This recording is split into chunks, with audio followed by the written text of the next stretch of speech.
analizar un poco la situación actual de la crisis ya endémica en la política nacional con Fernando Felan. Fernando Felan es director de la Asociación Civil Pro Justicia y siempre tiene información interesante y sobre todo un juicio y una visión inteligente para comprender la realidad política. Fernando, ¿cómo estás? Buenas noches. ¿Cómo estás? Acá un poco lejos de Lima, pero trabajando. Sí, sí, creo que todavía no se puede revelar el evento en que asistes, pero que va a traer sin duda bastante cola el tema que estás Atracola trabajando. es una investigación que estamos haciendo sobre uno de los actores sociales del cual acusábamos al presidente de pertenecer, pero no, nadie se había sentado a preguntar, ¿y ahora qué pasa con ellos? ¿Ahora qué pasa con los radicales, más radicales que Cerrón? Entonces, había que mirar y estoy presentando un paper sobre eso aquí en Bogotá y supongo que después tendré que presentarlo en La Abeja, ¿no? Porque si no, voy a ser extraditado. Claro que sí. Cuando llegue el momento estaremos encantados de presentarlo y conversar sobre el Mira, tema. Luciano, las cosas aquí te explico en el tema del gobierno. Yo quiero informarles algo que lo he dicho en otros lados. El presidente Castillo consultó al presidente Duque de acá de Colombia, consultó al presidente Bolsonaro de Brasil y ambos le explicaron, porque tenían indicaciones muy claras. Literalmente tenían, la palabra no es órdenes, indicaciones diplomáticas para decirle que es un jefe de Estado. Ambos le dieron clases. Y después se reunió con De Soto, que lo queramos o no, nos caiga bien o mal o no, es un hombre inteligente. Entonces que De Soto le responda las preguntas a él, que hable con estos dos señores. Él vino convencido, te diste cuenta que inclusive vino sin sombrero. Sin sombrero, sí. Vino en la actitud, soy el jefe de Estado. No sé cómo explicarlo, pero literalmente yo mismo lo escuché. Soy el jefe de Estado. Entonces yo también me la creí. Entonces cuando buscó al nieto Salvador el Solar, más allá que sean personas que nos caigan bien, a mí nieto me cae mal, Salvador Solar me cae bien, pero más allá de nuestras opiniones personales, no son cualquiera, son personas pensantes. Por lo tanto, ambos también confiaban en el jefe de Estado. Y resulta que armó un gabinete donde sacaba a todos los impresentables, empezando por este señor, el ministro de Ambiente, que era un muchacho. Está bien, pues, que le dé su trabajo, que le dé un trabajo de técnico, pero no del ministro, o el señor Salas, el señor, perdón, el Silva, el ministro de Transporte y Comunicaciones, que conozco cobradores de microbús más decentes y mucho más decentes que él, mucho más cuerdos y mucho hasta preparados para entender el Perú que él. Y porque no hay que ofender ningún tipo de labor que en el Perú siempre es digna, la gente que lleva algo de comida a su casa, sea cual sea el rol. Entonces yo lo que observo es que a la hora de la hora tenían al ministro Roberto Sánchez, que tú sabrás muy bien que es uno de los líderes del partido de Verónica Mendoza, y que le juró al presidente que no se iba a hablar más con ella. Me peleo con ella, yo voy a ser primer ministro, pero eso sí, sin Verónica Mendoza, y el señor Sánchez, Roberto Sánchez le dijo, se lo prometo al presidente. Y ya estaba con su familia, con su fajín, y en eso, pues, llama a Bermejo y le dice un par de cosas que no sé qué le dijo, pero debe ser algo muy fuerte, algo debe tener muy fuerte, y puso a Valer 20 minutos antes. Luego viene ya todo el escándalo a Valer, y viene de nuevo el tema de Salvador Solar y compañía, y ya como el telefonazo no funcionó, fue en persona Cerrón, junto con Richard Rojas, lo convencieron de desarmar todo, y vemos un gabinete que es peor, peor. Entonces, ya el problema ya no es quién está, qué clase de gente está en los ministerios. El problema es este. El presidente tenía dos opciones. O salvaba su pellejo frente al tema de la vacancia presidencial, es decir, salva su pellejo él, o salva el honor de gobierno y pone a ministros para, aunque sea, hacer 5 políticas públicas para los pobres decentes, en las cuales podemos todos estar de acuerdo, tú y yo. Pero, Fernando, creo que Entonces no ha hecho ninguna de las dos. lo que hizo es tratar de salvarse él, trató de salvarse él, porque con Cerrón y Waldemar y varios políticos, entre ellos Somos Perú y lamentablemente hay una facción de Acción Popular, lamentablemente lo digo por la tradición, pero es comprable, porque muchos de nuestros parlamentarios son comprables, y no necesariamente hablo de dinero, comprables con Con proyectos, obras. comprables con obras y todo, que ya lo sabemos. Entonces, él estaba contento que había logrado frenar la vacancia, porque te voy a decir, Luciano, conozco, como tú sabrás, yo paro mucho en Chiclayo, y en Chiclayo hay muchos chotanos chiclayanos, que son personas, los chotanos cuando logran un estatus, siempre quieren tener casa en Chiclayo. Entonces los conozco a muchos de ellos y por tanto conozco a varios de los funcionarios que están ahí dentro del palacio. Ya más claro no te la puedo decir. Entonces sé que el presidente tenía miedo de que en verdad sí se configurara el tema de la vacancia y de que en realidad la derecha bruta y golpista, como ahora le llaman, estuviera dispuesto a sacarla y pudiera sacarla. Entonces él dice, ya pasó el tema, supongo que se habrá tomado un par de tragos y después se dio cuenta que todo sigue peor, porque Aníbal Torres es un hombre agresivo, es un hombre que finge, más vive, más, tiene más edad que tú y que yo en Lima, o sea, es un hombre que habla muy bien, pero finge, mira cómo habla como provinciano recién llegado, que no tampoco tiene nada de malo la forma en que habla nuestra gente, pero él en particular finge su manera de hablar y obviamente es muy agresivo, como todo chotano, es cerrado, ¿no? Eso sí, mis amigos chotanos no lo voy a negar, son tercos. Con decirte, Luciano, que acabo de hablar con uno de los periodistas jóvenes más brillantes de Chota, que votó por él, hizo su campaña, no voy a decir su nombre el muchacho, y me llama y me dice, Fernando, me avergüenza mi paisano. Hay una campaña dentro de Chota de la gente que siente vergüenza, pues dice, Sí, sí, sí, ahora sí, qué sí, van he a decir visto los eso. chotanos, que todos somos brutos, que todos somos tontos. Entonces, ahí tenemos un problema que el señor presidente, lamentablemente, ¿por qué hace esto? Y aquí termino la reflexión, porque creo que hay negocios de por medio. La verdad, una cosa son los negocios le dice, Luciano, ¿quieres ser presidente? Sí, yo quiero hacer tal negocio. Ya, yo te llevo, Luciano, son 20.000 soles. Y te llevo por 20.000 soles y entras y allá tú si logras hablar y hacer un negocio o los saludas, te tomas un selfie. Pero esos yo le llamo negocios de baja gama, negocios de jaladores. Pero hay otros que son los negocios de alta gama, lo que tiene que ver con la conectividad, lo que tiene que ver con varios proyectos de temas de cambiar de propiedad en temas de yacimientos mineros, grandes temas de compras del Estado muy grandes en vivienda, transportes, tiene 9.000 millones de soles en presupuesto. Entonces, hay gente moviendo los temas de alta gama. El presidente ni siquiera está cerrando un tema de alta gama. Sé que ha recibido un mexicano que ha venido de París y este mexicano tengo entendido que tiene muchos problemas blancos. Entonces, Oh, ya sí se entendió. Entonces, yo digo, ¿será capaz el presidente Castillo, un hombre tú no, pero tanta gente confió en que él, por tener el mismo origen humilde, el mismo origen pobre, el mismo sentimiento de exclusión que tienen tantos nuestros compatriotas, y traicionar así? O sea, ¿qué pasa allí? Yo no sé cómo explicarlo. Hace unos días un amigo me dijo, si el presidente perdón, ya no el presidente, si el señor Pedro Castillo lograr hacer una caja, porque ahí no miente, ¿ah? Entonces, date cuenta de la frase. Dice, al pueblo peruano no he agarrado un solo sol de los fondos públicos del Estado, nunca. En parte quizás tiene razón, porque los fondos de las comisiones son de fondos privados, que son los que ponen para luego tener fondos públicos. En claro. otras palabras, no está mintiendo, Luciano.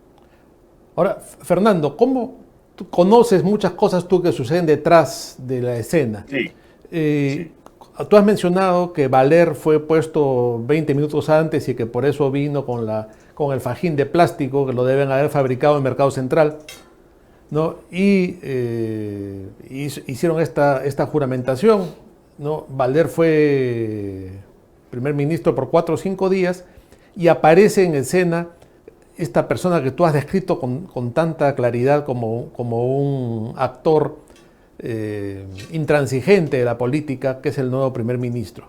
¿Cómo según la información que tú manejas, cómo se llega a este personaje porque era el menos indicado también, ¿no? O sea, es una especie de decisión suicida ponerlo a este hombre intransigente, Te violento, explico.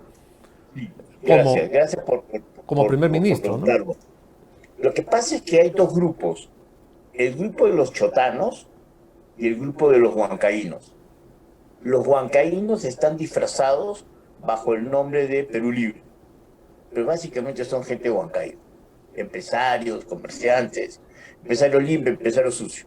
Y en el caso de Chota, hay también lo mismo, empresarios grandes y sus hijos, que son los chiclayanos chotanos profesionales, o los que ya viven en Lima, como el caso de esa casita de Breña, donde ese muchacho en particular, Sánchez Sánchez, es socio del principal sobrino, ese muchacho Fray. Porque te habrás cuenta que en el Perú más escándalo televisivo hace si Fray tiene un contrato de 15.000 soles, que te soy sincero, no es nada, que si encuentran a alguien con un contrato de 15 millones. Es decir, estamos faranduleando un poco el tema de los escándalos de corrupción y los escándalos políticos. Deberíamos mirar los grandes escándalos, como por ejemplo, el señor Aníbal Torres tiene familiares vinculados al gran negocio de la refrigeración de las vacunas desde que empezó este gobierno. Su familia está en eso, han tenido que cortarle su último contrato. La señora Boluarte acabo de descubrir que tiene sus Sí. sobrinos con un contratito pequeño en Cusco, pero tiene a su hermano manejando miles de millones del tema de Caliwarma, que sé que ya ustedes en la abeja han estado informando. Entonces, el señor Cerrón ha colocado y maneja la presencia en ministerios de directamente vivienda, transporte, comunicación, cultura, lugares donde hay fondos, y entonces establecen un mecanismo de proyectos rápidos y caja, hacer caja. Entonces, el punto ya no es ideológico, pero tratan de disfrazarlo de esa manera. Y yo, con la venia y el respeto y el cariño que te tengo, Luciano, no observo en la derecha tampoco una respuesta, más que solo gritar que se vaya, vacancia, cuando no tenemos elaborado propuestas para enfrentar este tipo de situaciones, porque la verdad, el país está fragmentado, la verdad, también es cierto, tú y yo estamos aquí opinando, hablando, la abeja pone a gente muy inteligente con sus artículos, pero hay gente que sigue caminando, sigue manejando su mototaxi, sigue chambeando, para lo cual lo que nuestras preocupaciones no les importa, porque no comen de Pedro Castillo, pero por eso que tenemos que hacer un trabajo de mayor conciencia en toda la gente, porque todo esto está afectando, los excluidos no están recibiendo absolutamente nada. Ya has visto lo de Caliwarma, hace un Sí, escándalo, sí, sí, un claro. grupo de empresas que está dispuesta a hacer una chancha, como se dice en Lima, los muchachos, hacer una recolección de dinero para pagar coimas, para que no se sepa que en el Perú los certificados de proceso de producción son falsos. Y no solo en Caliwarma, Luciano, en otras actividades, o sea, somos un país de cartón, somos un estado de cartón, somos un estado de papel. ¿Por qué? Porque todo es finta, hasta los certificados son falsos, o sea, eso ya es, o sea, el certificado es falso, nuestros ministros son falsos, nuestro presidente, nuestro primer ministro tiene un lenguaje andino falso. O sea, yo creo que toda esta sobreactuación no solo nos está golpeando O emocionalmente, sea, sino parece también un gobierno armado ahí en el Jirón a Zángaro, ¿no?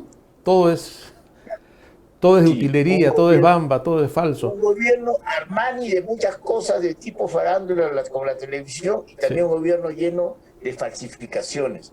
Porque no seamos realistas y tú conoces tanta gente del interior del país valiosa, pensante, que ser provinciano no es ningún demérito. Solo No, que aquí he escogido provincianos y los peores. sí. Fernando, vamos a hacer una pausa, si nos permites, y luego seguimos conversando.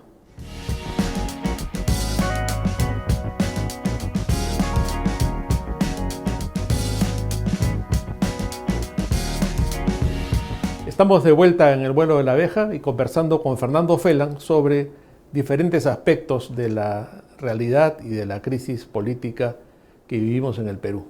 Fernando, en una anterior entrevista que tuvimos hace algo más de un mes, comentaste sobre tu conversación y tu encuentro con Pacheco, el secretario de Palacio, que luego se vio involucrado en esta situación de los $20,000 en el baño y todo, y tú lo presentabas en cierto aspecto, casi como una víctima de esta situación. ¿Cuál es luego de todo lo que se ha sabido y de las demás denuncias que ha habido, cuál es tu visión ahora sobre esta relación de Pacheco con Castillo y las cosas que se han cocinado ahí en Palacio durante su participación? Gracias por la pregunta porque la reflexión hoy es diferente, pero la esencia no ha cambiado. Bruno Pacheco de verdad era el mejor amigo en Lima de Pedro Castillo. Su amistad hizo que Pedro Castillo casi lo convirtiera en el presidente, porque todo lo realizaba Bruno Pacheco. Y Bruno Pacheco lamentablemente se abrió tantos frentes para que comprendas. Él decía que cada 50 temas que le pedía el presidente, 40 eran ilegales. Y 10 los podía aprobar. Es decir, lo odiaban. Todos los que entraban a hablar con el presidente a pedir favores, destraves, nombramientos, cosas así, él no lo hacía. Entonces, ¿quién era el odiado? El odiado era Bruno Pacheco. Desde ese punto de vista hay un tema de victimización. Pero cuando uno se entera algo que en este momento es un mito urbano, ¿te acuerdas que yo salía a decir, Bruno Pacheco piensa pedir ser color eficaz y luego lo niega? En el Sí, sí, fondo sí es claro. verdad, él lo hizo. Él mismo hizo el documento y lo lanzó porque lo que estaba haciendo era negociar con el presidente que le estaba dando la espalda.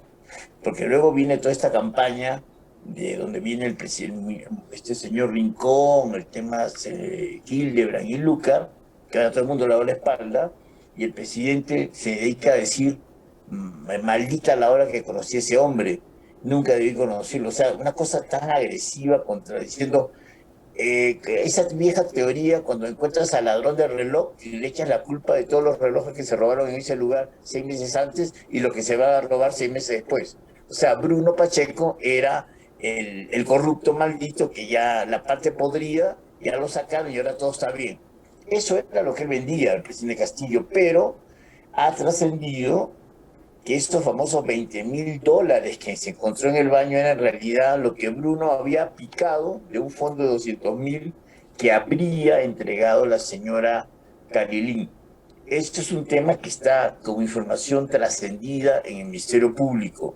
Ahora bien, te voy a dar una primicia.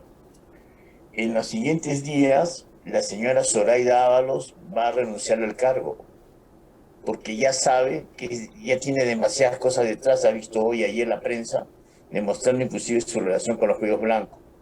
Y el acuerdo es que Pablo Sánchez sea de nuevo el fiscal, lo que le va a dar a los caviares un tremendo poder, que ya sabemos cómo manejan a la fiscalía, como ha pasado años anteriores, inclusive cuando, mira, no es tanta mi devoción que Keiko Fujimori, pero que lo que le hicieron fue Claro. una bajeza, fue una cosa muy mala, realmente. Entonces, en esto los caviares tienen experiencia de ser crueles. ¿Y cuál sería Entonces, el yo papel tengo, de Vela y de Pérez luego de la salida de la señora Ábalos?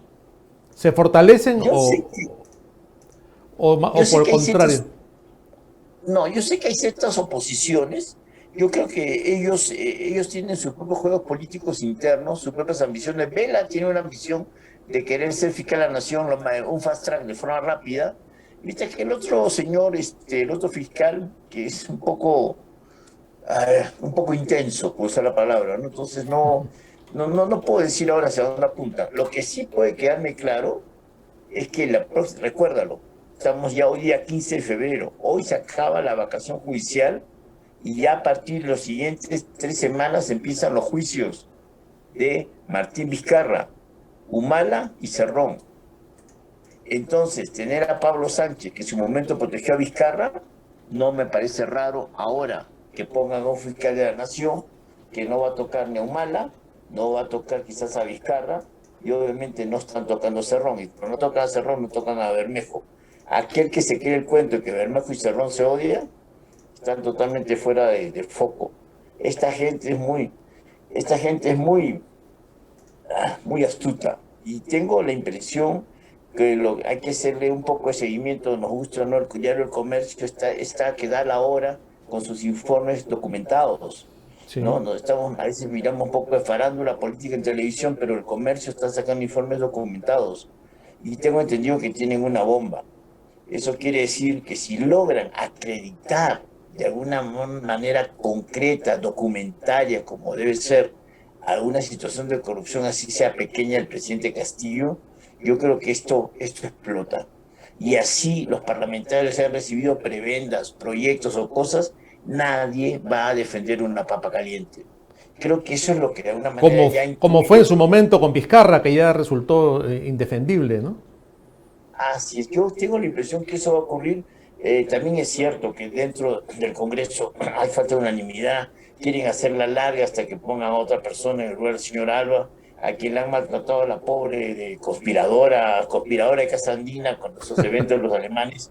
Los conocemos tú y yo de hace Claro. que 40 años, están esa gente haciendo estos eventos, invitando todo tipo de personas, a veces hasta los alemanes han vuelto medio procaviares, ¿te acuerdas? Así que aquí ya me parece una locura, pero lo que sí es delicado es que el país en este momento no tiene jefe de Estado.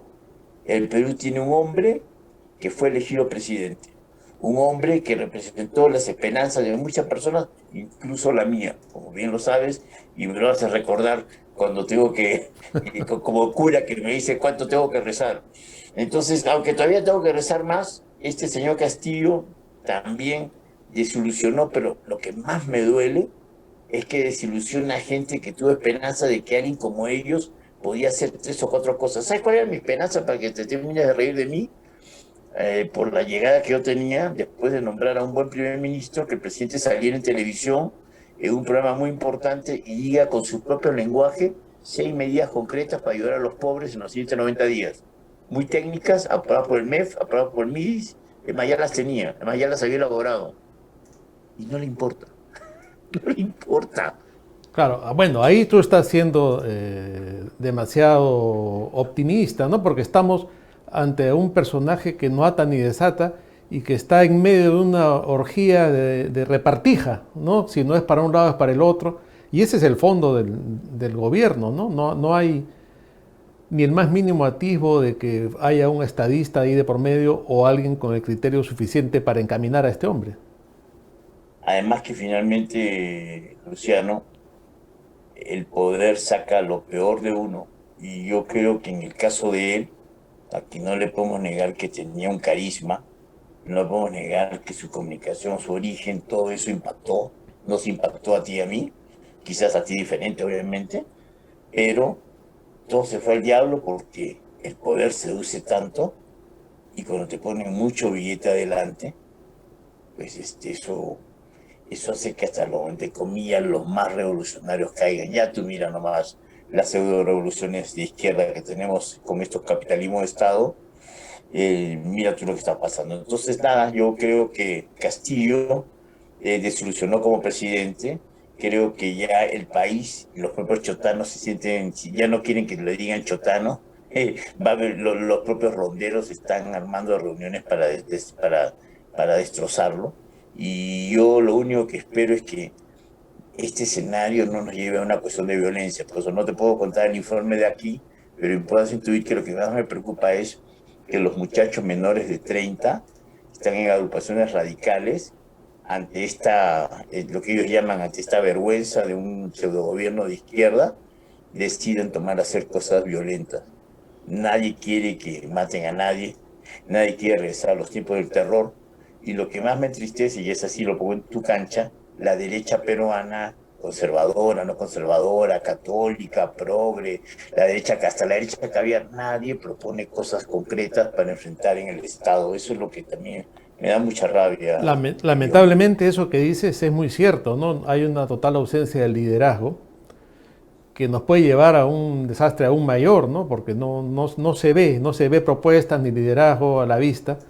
Y eso que tú mencionas de una posible salida violenta tampoco se puede descartar. El propio Hugo Guerra, nuestro común amigo Hugo Guerra, ya ha hablado en varias Claro, oportunidades de la posibilidad incluso de una guerra civil en el país como consecuencia de esta situación a la que estamos llegando, ¿no? De anarquía, de desgobierno y a la vez también de ser un país absolutamente desorientado en este momento, ¿no? No se ve una claridad en el futuro. Lo que te pido, Luciano, es por favor, haz la campaña de la abeja que tanta gente te sigue, haz la campaña para que frenen el aeródromo para los narcos que está haciendo Vladimir Cerrón allá en Huancayo, y al igual que el aeródromo que quiere hacer Castillo a los IDEM de los chotanos. Yo le llamo el aeródromo Brian 1 y el aeródromo Brian 2. Sí, Eso no bueno, podemos permitir. una absoluta desvergüenza, ¿no? ¿Cómo es posible esto, No, ya Fernando? tiene presupuesto, ya está aprobado. El de Cerrón ya está aprobado. Sí, pues. Ya está aprobado. Sí, sí, definitivamente. Bueno, Fernando, que tengas una muy productiva estadía en Bogotá. Ya a tu retorno estaremos conversando. Muchas gracias por esta entrevista y por el tiempo que nos has permitido conversar contigo.